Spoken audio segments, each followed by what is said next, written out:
this is the episode number 2 of the Modi Diaries. The theme for today's special telecast is the Indian girl child and the impact of Prime Minister Narendra Modi's Beti Bachao Beti Padhao Yojana and several other schemes that benefit the girl child in our country. The scheme was launched on 22nd of January 2015. The scheme has targeted preventing the decline of the child sex ratio, reducing maternal mortality rates and empowering the girl child by encouraging education. Over the last decade, the Pan-India scheme has laid emphasis on creating a mindset change via community mobilization to bring about a tangible change for young girls in the country. Let's take a look at how Beti Bachao Beti Padhao Yojana has transformed the lives of countless young girls across the country over the last 10 years. All right, we're talking about the flagship scheme of Prime Minister Narendra Modi, and it is Beti Bachao Beti Padhao, because as soon as the Prime Minister came to power in 2014, in 2015, just a few months of the duration of his Prime Ministership, he launched the scheme, keeping in mind that the child sex ratio in our country has been in a deplorable position since 2001, 2011 and now 2021. The child sex ratio, in fact, had reduced from 2001 to 2011 to 980 per 1,000 boys, and it has finally increased to some percentage points in the 2021 census. Let's take a look at what Beti Bachao Beti Padhao is all about. The target number 1 for this scheme was improvement in sex ratio at birth by 2 points every year. The current status of the sex ratio in our country stands at 1,020 females for every 1,000 males in our country. We'll also quickly take a look at what the child sex ratio is as comparison to the male children in our country. Beti Bachao Beti Padhao's second target was improvement in percentage of institutional deliveries at 95% or above. This time, by the NFHS figures, in 2021, the status stood at 88%. Target number 4, 1% increase in enrollment at secondary education level. In 2018, this was 76.9%. 2022, it has increased to a few percentage points at 79.4%. Let's take a look at target number 5, which was to check the dropout rate amongst girls at secondary levels. Status stood at 2014, which was 17.79%. 2023, the dropout rate reduced by about 5% to 12.3%. So taking a look at Beti Bachao Beti Padhao, I'm also going to now discuss the other schemes that have been launched during the tenure of 10 years of Prime Minister Narendra Modi, which have positively impacted in empowering women, empowering the girl child, and primary amongst them have been the focus that has been laid on children's nutrition, talking about girl child education, talking about the Sukanya scheme that has also been launched, that has seen great dividends for the girl child in our country, for the several states that have also adopted the scheme. There has, of course, been a number of schemes that have been launched under by the BJP at the central level with regards to the prenatal care for women. There have been DBTs that have been done into the accounts of women, of pregnant women, to allow them to utilize that money for nutrition and for doctor visits as well. So let's start my conversation. Joyita on the telecast with me. Joyita, quickly a response from you. And this is talking about Sukanya Samriddhi, talking about Beti Bachao Beti Padhao, girl empowerment, giving them education, giving them wings to fly, and that is also very prominent in terms of the deliverables that have happened, in terms of the statistics and figures that we witnessed today. Well, what we are witnessing is actually what the Prime Minister has been talking about, women-led development. Now, he has been talking about India as a Viksit, India as Viksit Bharat by 2047, developed nation. Now, you cannot have a developed nation where the 50% of your population has not reached a stage where they are healthy, educated, where they are not killed, where they are skilled, and they have jobs, they are earning members of society so that they become productive members of society. When you are looking at the labor participation in our country, it is still very low. I mean, even after increasing, it has become 37%. So, to increase this number, to bring more women into the workforce, ultimately you have to start right at the beginning, right at the grassroots, where you have to ensure when it comes to a girl child, health, security, physical security, especially vulnerabilities, it's actually the women who face the maximum vulnerabilities. So, whenever you are looking at these schemes, they are all complementary to each other, they are all linked. Say for example, Beti Bachao Beti Padhao, if you are looking at Poshan Abhiyan, and it is starting right at the level of the, when a child is born, the food, then you are talking about Sukanya Samriddhi. All these are, it is about educating the girl child. Then when you are looking at, and you are going a little higher up, you look at it in terms of, say for example, the Ujjwala Yojana, to ensure a smoke free kitchen, to build toilets at home, to build homes and then build toilets. Automatically, you see, once all these schemes kind of are put in place, what happens is that you eliminate the threat perception of a woman has. One by one they get eliminated, and after that comes, say, skilling, like say for example Lakhpati Didi, and after that say Mudra loan. So automatically it's a process, you know, it's a linear process where gradually you are providing the rungs to women to climb up the ladder. Absolutely. Dr. Sheetal Agarwal, she is the director of OBS and Gynae in Kailash Colony. Doctor, female infanticide has been an issue that the country has been fighting, and it has been a challenging task. There have been governments after governments that have launched schemes to control this, to stop this, to reduce it to the minimum. When we take a look at the statistics and the numbers, and in the last 10 years, how have you as a doctor and your clinic been able to tackle this? See, female infanticide was really a very burning topic, I should say 10 years back, when blatantly I used to get patients asking me for the female abortion, that they have a female fetus and they should go for abortion. But since last 10 or 12 years or so, the things have really changed. I think I should give credit of this to various developmental schemes which the government has put into place, and we have started to respect the females. At the same time, I just quickly request you, doctor, if you could tilt your screen, if you could make it vertical. Yes, yes. Now we can see you. Yes. Okay. So I think the crux why we have able to decrease female infanticide, I should not say to a large extent, but yes, to some extent, we have been able to decrease this female infanticide. The crux goes to various government organizations, various government schemes that the Modi government has launched. At the same time, the education has played a very important role. The parents have become, they have become able to accept the females in their lives now. They respect the females. Education has played a very important role, not only in the lives of the parents, but also in the lives of the females. And of course, these schemes have really helped a lot. Absolutely. Mitali, the fact that not just right from the birth of a female child in our country, but even before the birth of the child, there are policies and schemes that have been put in place under the umbrella of Beti Bachao Beti Padhao. Like I said, the pregnant women with the girl child are provided, the pregnant women are provided with funds to the tune of 5,000 rupees to be provided in 2 tranches into their accounts, which is a direct benefit.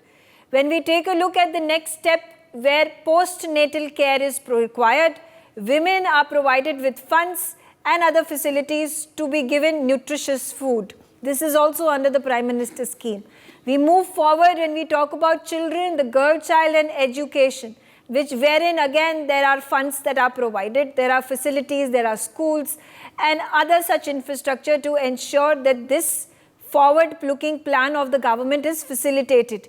And then, of course, at the time of skill development, we talk about education. There are loans and other schemes and funds that are provided. We talk about providing skill to the girl child to the time that they are able to get a job for themselves, they are able to earn for themselves and also from their families, and then they stand truly empowered. There was also a scheme that had been launched by the Prime Minister to provide money, to provide funds to the parents of a girl child at a time when a girl reaches marriageable age.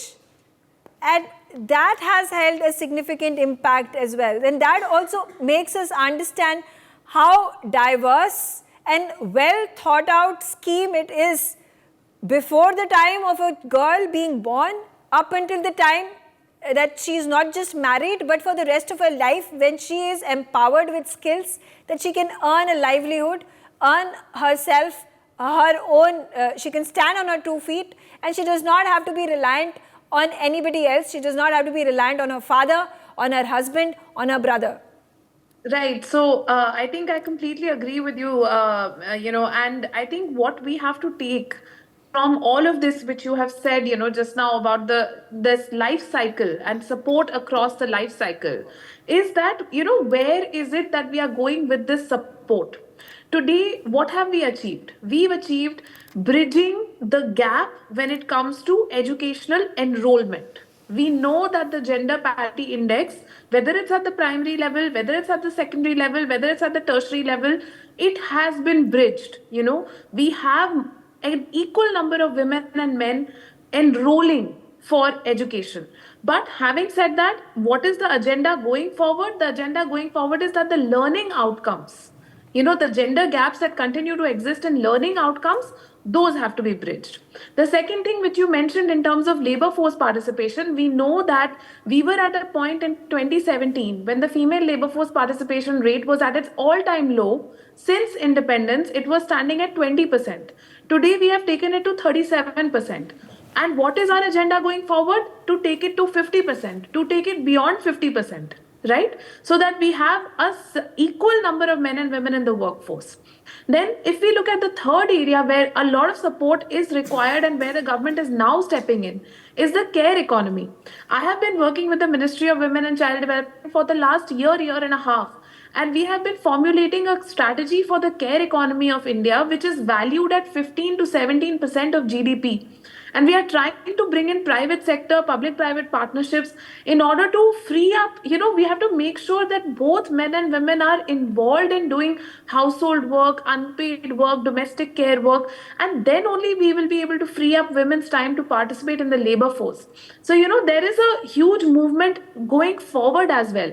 So we must, as you Megha rightly said, recognize all of the efforts that have been done across the life cycle, especially when it comes to health and prenatal checkups and, upgrading the Anganwadi system, bringing in the Pradhan Mantri Matri Vandana Yojana, all of that, but also going forward where we have to take women and, really push this agenda of women-led development. Right. And unlock that Nari Shakti. Absolutely. And to do that, we are on the right track. Yeah, absolutely. Because Ruchika, an empowered women's journey starts at the time of her birth, and perhaps in our country even before that. The opportunity that a female fetus is allowed to enter life in our country had at one point of time, and even so, even today in certain states of our country, is something that continues to be a challenge for the governments of the day. So, when we talk about, like I said, there are governments in the past as well that have worked forcefully in this direction to save the girl child, to nourish the girl child, to provide skills and education to the girl child. How does BJP find itself different from the schemes, from the Nari Shakti Yojanas, from the Nari Nyay Yojanas that the Congress and other political parties have launched, put into rolling when it came to their states which are being governed by these political parties?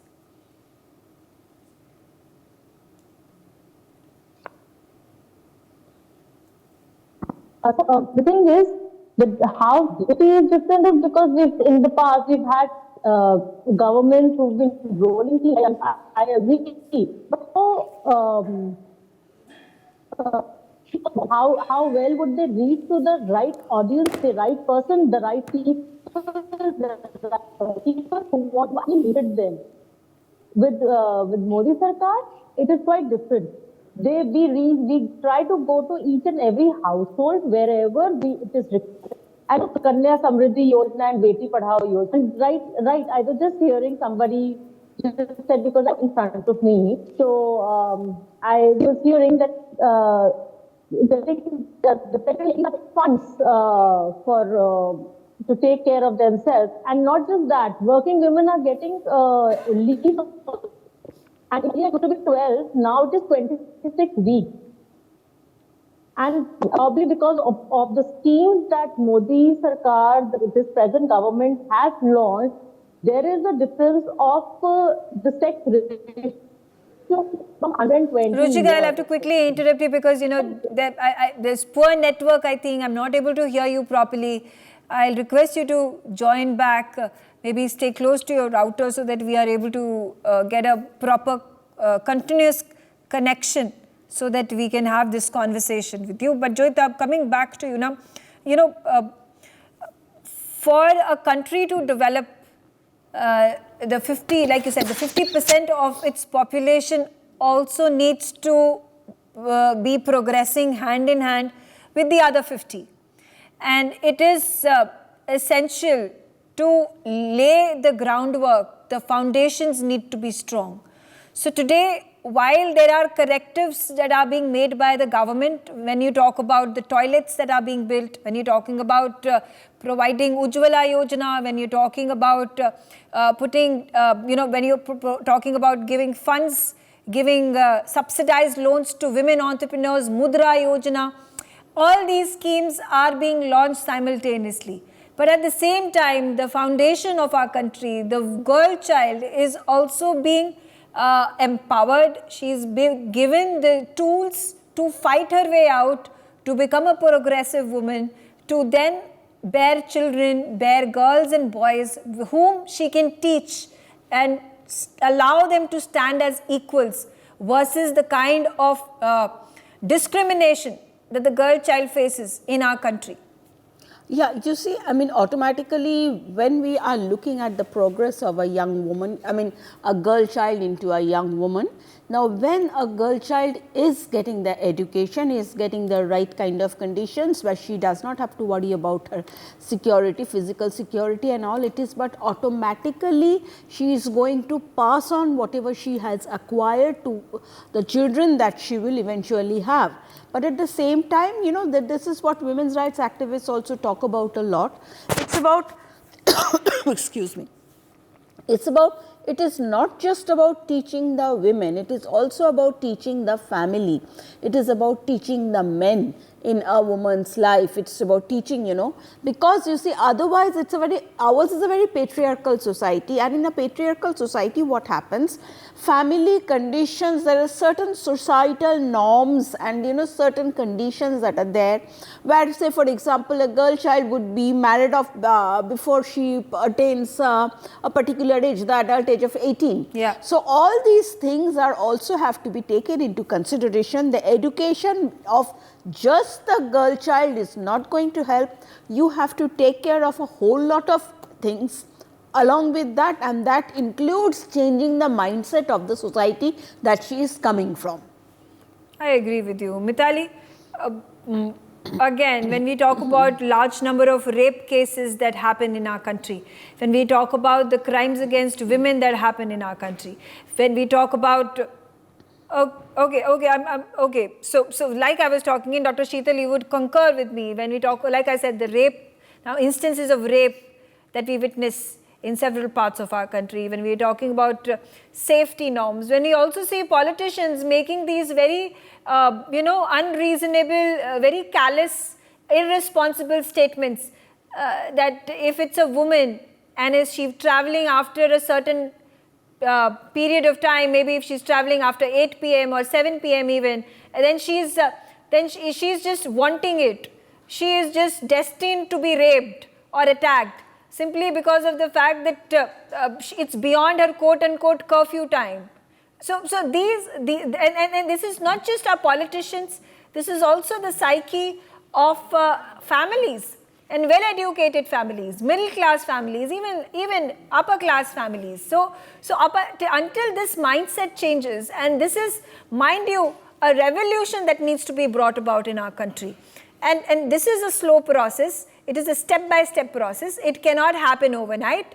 And do you think the Beti Bachao Beti Padhao Abhiyan, the scheme, is going to work in tandem with creating a utopian environment for women in our country and across the globe to have equal rights? What I would really like to add to here is that apart from having this Beti Bachao Beti Padhao Andolan, which Prime Minister has launched around 8 years ago, I feel that what the other speaker was saying, sensitization of the males is very important. We should first of all, in our household, we should tell the males in a family to respect the female. They should first of all, let her expand her boundaries, let her go out even after a certain period of time without any element of suspicion. She should be encouraged in her house. She should be encouraged to move out. And this should not only happen in urban setup, in rural setup, in the faraway remote areas of Punjab, Haryana, Uttarakhand, and in fact all over the country, even in the remote areas, the women in the families should be encouraged to go out. Once this mindset of the male population is changed, then only all these schemes that the government has launched will be really very effective. So yeah. it has to you think it's a vice versa as well? Because once the schemes are launched, there is greater awareness, realization.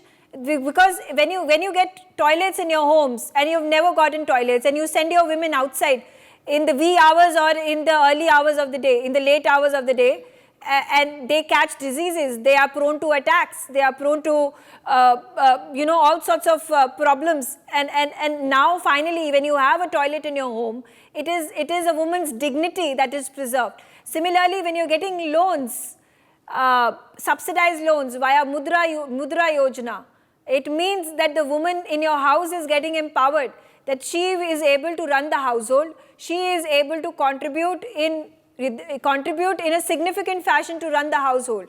So her position in the family rises manifold. When you are giving houses and those houses are being named, are being given the ownership with women's name, your wife's name or your mother's name or your sister's name, it again gives them authority because they have a tangible asset which they can call their own, and this directly gives them dignity, gives them respect within the family. So this is an interchangeable situation. You create the awareness. It is a cycle. It is a cycle. First you make toilets, then you give them loans.